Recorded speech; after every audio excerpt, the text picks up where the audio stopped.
What's the word? This is the Ale Eagle bringing you a modification and detailed full review on the brand new Declasse Tulip muscle car that Rockstar has added to the game, part of the drip feed, this week on Tuesday. It costs $718,000. It is a four-door, hard-top civilian muscle car with a similar style to the Stallion Picador and a Sabre Turbo. And the description reads, "Can you believe something this beautiful was once built and sold for nothing more than Joe Lunchbucket's paycheck?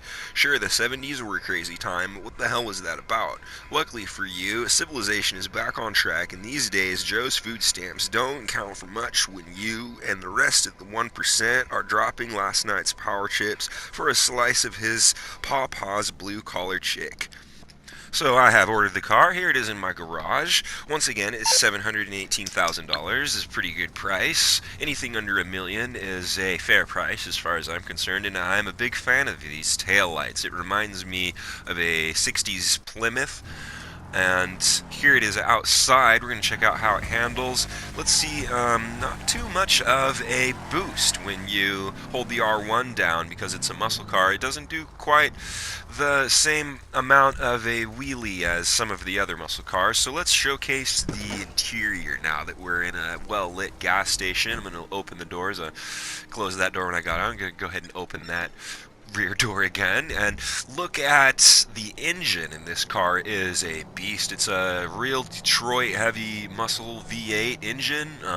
Reminds me of the Chevelle in the front a bit, and has also a similar feeling and aspect to the Death Proof car that was going to be part of the Arena War update drip feed as well, but ended up turning into the version of the Declasse Tulip simply because the Death Proof car was overpowered in the fact that it would blow other cars up on impact. And this one is just a regular muscle car. I like that it has four doors. There aren't many four-door muscle cars in the game, if any.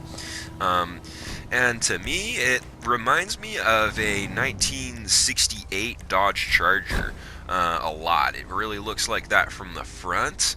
And from the back, as I said, the Plymouth is what stands out. And the rear painted quarter panel with the tail lights inside the bumper definitely has a Plymouth look. The interior is sharp as well. The seats, the leather interior, the secondary color being the trim of the window frames and the bumper in the front and rear. And it handles very smoothly as well. I mean, easily zigzagging in between all of these other cars without crashing at all. But think about heading over there and going on a supply run soon. It's got a great Flowmaster sounding exhaust muscle car engine that really roars when you hit the accelerator. So let's take it into the garage and going to showcase the modification options available on this vehicle. And a bit of history on this car before we modify the stock version. The name Tulip is derived from Tulip O'Hare, a character in the TV series Preacher, whose car is a purple Chevelle Malibu. And the car, the Declasse Tulip, is based on that car from the TV series Preacher. And if you want to paint it purple and reproduce that car, then this is another one of those TV movie cars that they have introduced into the game. I like the look of the white stock color. This is just the way I ordered it. I haven't modified it at all, and here we go. I'm going to begin to showcase the mod options. 100% armor upgrade for $50,000. I've got a race brake upgrade for $35,000. The front bumper options are a painted bumper, low level splitter, a painted low level splitter, sport splitter, painted sport splitter, pro touring splitter, and painted pro touring splitter. The Pro Touring ones look a little bit overpowered. I think I'm going to keep it stock. I like it the way it looks. I like the painted rear bumper for sure, with the secondary color affecting the trim around the windows and the bumpers on the front and rear of the car.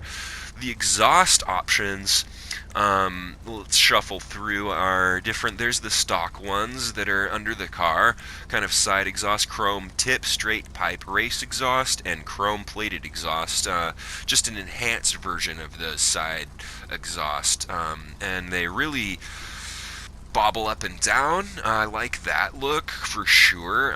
And race exhaust is going to be my favorite. I think those, the way they stick out sideways in the back, really gives it a mean muscle car look and feeling, and I like the way the exhaust sounds in this car. The painted hood, dual intake, bespoke Declasse hood, cowl induction hood, tall cowl induction hood, single intake bug catcher, triple intake bug catcher low, single bug catcher, triple intake cowl hood, and lastly we've got a high pipe cowl hood. High rise pipes cowl hood, and that's just some of the different versions of the hoods that are available on this car. We have the blowers that come out of the top of the hood, or these induction cowl hoods that are, just to keep in mind, a little more difficult to see beyond the hood ornament in first person if you like to drive around in first person. Pinned hood is going to prevent you from opening the hood in car shows and stuff, so just be aware of that. And I'm going to keep the hood stock. I'm going to keep the horn stock. The horn on this vehicle is unique, as are many of the other, especially sports classic and older cars. So let's shuffle through the livery options. We have the classic Chevelle stripes. We have racing stripes. The Outlaw, that's neat. It's a black and white color scheme there. And then the good, the bad, and finally the ugly. And those are pretty neat. We've got a Clint Eastwood spaghetti reference, spaghetti western, in there, from the good and the bad and the ugly. So that's kind of neat, because this is definitely one of those cowboy-looking muscle cars. And the Los Santos Knights livery is actually based on the Talladega Nights movie, The Ballad of Ricky Bobby, which is directly inspired by the one in the Chevelle Malibu in the movie. So there's a few of these different types of liveries. There's definitely a variety. This one kind of gives me a Starsky and Hutch vibe. The good is very cool from the back with that T pattern, and the painted rear bumper being non-affected by the livery is pretty neat.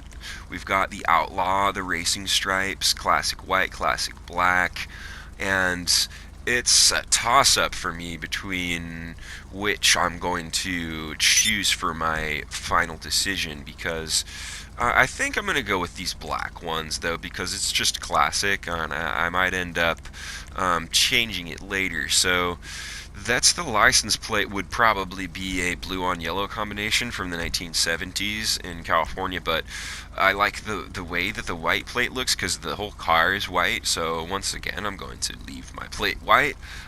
This is a car that looks very sharp and classy just from the showroom when you order it, when it shows up in your garage. So here's the secondary colors being affected by this respray, being that I'm choosing chrome for the front and rear bumper and the trim around the windows.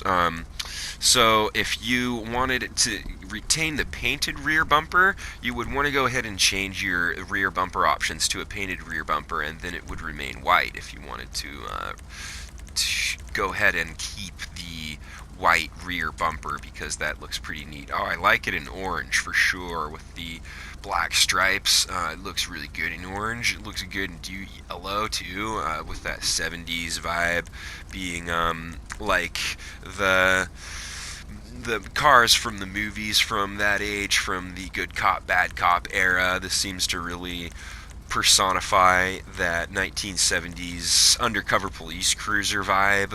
If you're going for that, to go ahead and role play or do whatever you like to collect these vehicles if you've got a nice muscle car collection, especially from that era, like the Sabre Turbo, then this car is going to look nice in your garage along with the other. So, lip spoiler, ducktail spoiler, low level spoiler, drift wing, pro touring spoiler, and a painted pro touring spoiler. I like the way the trunk looks because it's so elongated with just no spoiler. The low level spoiler is probably going to be the most stock showroom appearing option, and I'm gonna go with that because the driftwing, although it would probably improve handling a bit better when you're drifting around those turns fast, I like the low level spoiler look because it doesn't ruin or retract from that elongated trunk in any way. I think the most it looks the most fitting on this vehicle, so I'm gonna slam it down with the $4,600 lower suspension, race transmission for $50,000, and turbo tuning for $50,000. And the wheels, it looks like these are the Revolver Drag Special muscle car rims that they come already painted in white. And let's make sure that they don't. The size diameter of the rear tires do not change when you go ahead and change the rims. So that's a good thing to know about this car, because another special feature in the Declasse Tulip is the very wide rear wheel axis. And let's see which one I'm gonna choose. All of the muscle car rims look really good on this. I think the drag special looks pretty neat, and to just shuffle through it and find your own personal favorite, all of the muscle car rims, whether chrome or stock, look very fitting on this vehicle. Just like it's something you would see shown off at the airport at the local drag strip. It's honestly a very iconic looking American muscle car that I'm a big fan of. These drip feed vehicles being introduced, especially this one so far. There aren't many customizable options on it. Unfortunately, it cannot be turned into a Nightmare or a Future Shock vehicle to use in the Arena War. But that is alright because there are already a lot of them, and I'm going to change the livery. I like the look of the bad, the good, and the ugly. I like the ugly the best. I think the good, the bad, and the ugly. It's between those, and I think, yep, that's the one I'm gonna choose because that just looks so retro, and it pulls the whole look of this car together. It's not too modded out. It doesn't look customized very much, but you can tell that I did go ahead and customize it and personalize it and make it my own with those leather tires, the livery, It's LJT. the chrome, Guess who I just spoke the to? window wells, and The grow house. the You chrome know why they were secondary calling color for the me bumper instead and of that measuring spoiler on there. soil It really nutrients looks or like whatever the fuck? muscle Because- car that you would see at a car show. If you're gonna be invited to car shows, then showing up in this car is going to turn some heads because it's brand new. And it's always fun to get people talking about your car and have them ask you, oh wow, you got the new one, that's the Declasse Tulip, and have people drive it if you want to go ahead and let other people drive your vehicles, as long as you don't mind them returning in a thrash condition.